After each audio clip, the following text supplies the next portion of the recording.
ಪ್ರಧಾನಿ ನರೇಂದ್ರ ಮೋದಿ ಆಡಳಿತದಲ್ಲಿ ಭಾರತ ವಿಶ್ವದ ಅತಿ ದೊಡ್ಡ ಮೂರನೆಯ ಆರ್ಥಿಕ ಶಕ್ತಿಯಾಗಲಿದೆ ಎಂದು ಕೇಂದ್ರ ಮಹಿಳಾ ಶಿಶು ಕಲ್ಯಾಣ ಖಾತೆ ಸಚಿವೆ ಸ್ಮೃತಿ ಇರಾನಿ ಹೇಳಿದ್ದಾರೆ. ಅವರು ಕಾಂಜಂಗಾಡ್ನಲ್ಲಿ ಎನ್ಡಿಎ ಸಾರ್ವಜನಿಕ ಸಭೆಯನ್ನು ಉದ್ಘಾಟಿಸಿ ಮಾತನಾಡಿದರು.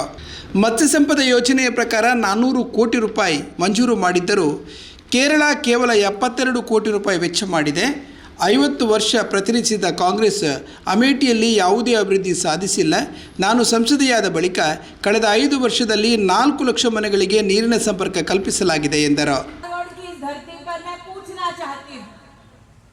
जो नरेंद्र मोदी को चुनौती देने का दुस्साहस कर रहे हैं, पहले वो ये बतला दे कि उनका नेता कौन, उनकी नीति क्या. नीयत तो देश को लूटने की है, ये दुनिया जानती. ഇന്ന് കാസർഗോഡ് നരേന്ദ്ര മോദിക്ക് വെല്ലുവിളി ഉയർത്തുന്നവരോട് ഞങ്ങൾ ചോദിക്കാൻ ആഗ്രഹിക്കുന്നു, നിങ്ങളുടെ നേതാവ് ആരാണ്? നിങ്ങളുടെ ലക്ഷ്യം എന്താണ്? കാര്യപരിപാടി എന്താണ്? രാജ്യത്തെ കൊള്ളയടിക്കലും മാത്രമാണ് നിങ്ങളുടെ ഉദ്ദേശം എന്ന് പറയാൻ ആഗ്രഹിക്കുന്നു. अपने अलायंस को इंडिया अलायंस का नाम दिया और इंडिया अलायंस का क्या हाल है वो आज सुबह मैंने वायनाड में देख लिया. നിങ്ങളുടെ സഖ്യത്തിന് ഇന്ത്യ സഖ്യം എന്ന് പേരിട്ടു, പക്ഷെ എന്താണ് ഇന്ത്യ സഖ്യത്തിന്റെ അവസ്ഥ? ആ ഇന്ത്യ സഖ്യത്തിന്റെ അവസ്ഥ ഞാൻ ഇന്ന് വയനാട്ടിൽ കണ്ടു.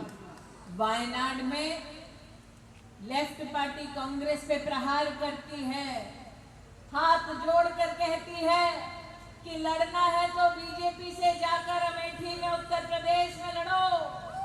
लेकिन जब दिल्ली में इंडिया अलायंस की मीटिंग होती है तो इंडिया अलायंस के वही लेफ्ट के नेता जो वायनाड में कांग्रेस के प्रत्याशी को बार बार बातें सुनाते हैं, दिल्ली में जाकर उसी इंडिया अलायंस के मंच पर उसी नेता के गले लगते हैं. दिल्ली में हगिंग, केरला में बेगिंग. कंदला बैंक को सीपीआई ने लूटा, मलप्पुरम एयर नगर बैंक को मुस्लिम लीग ने लूटा और वायनाड में पालपुली बैंक को कांग्रेस पार्टी ने लूटा. കരുവണ്ണൂരിലെ ബാങ്ക് CPM കൊള്ളയടിച്ചു, കണ്ടല ബാങ്ക് CPI കൊള്ളയടിച്ചു, മലപ്പുറം AR നഗറിലെ ബാങ്ക് മുസ്ലിം ലീഗുകാർ കൊള്ളയടിച്ചപ്പോൾ കോൺഗ്രസുകാർ വിട്ടുകൊടുത്തില്ല. വയനാട്ടിലെ ബാങ്ക് കോൺഗ്രസുകാരും കൊള്ളയടിച്ചു. और कांग्रेस ने वायनाड में तो ऐसी लूट मचाई कि कांग्रेस का जनरल सेक्रेटरी आज बैंक को लूटने के चक्कर में जेल की हवा खा रहा है. ये गांधी परिवार का इफेक्ट है. जाओ जनता में जनता को लूटो और लूट के पैसे के बाद अपना पैसा बटोरो और जनता को नया नया सपना दिखाओ. केरला को पूरी तरह से विकसित बनाने का स्वप्न देखते हैं, दिल्ली से केरला के उत्थान के लिए पैसे भेजते हैं और दूसरी ओर निकम्मी सरकार यहाँ पर केंद्र के एक भी कार्य को सफलतापूर्वक जमीन पर फलीभूत होते नहीं देती. ऐसा क्यों है कि प्रधानमंत्री मत्स्य संपदा योजना के अंतर्गत केंद्र की सरकार 540 करोड़ रुपया प्रदेश के लिए देती है, लेकिन प्रदेश की सरकार सिर्फ 78 करोड़ रुपीस ही यूटिलाइज कर पाती है. मत्स्य संपदा योजना नहीं, जल जीवन योजना भी देख लीजिए.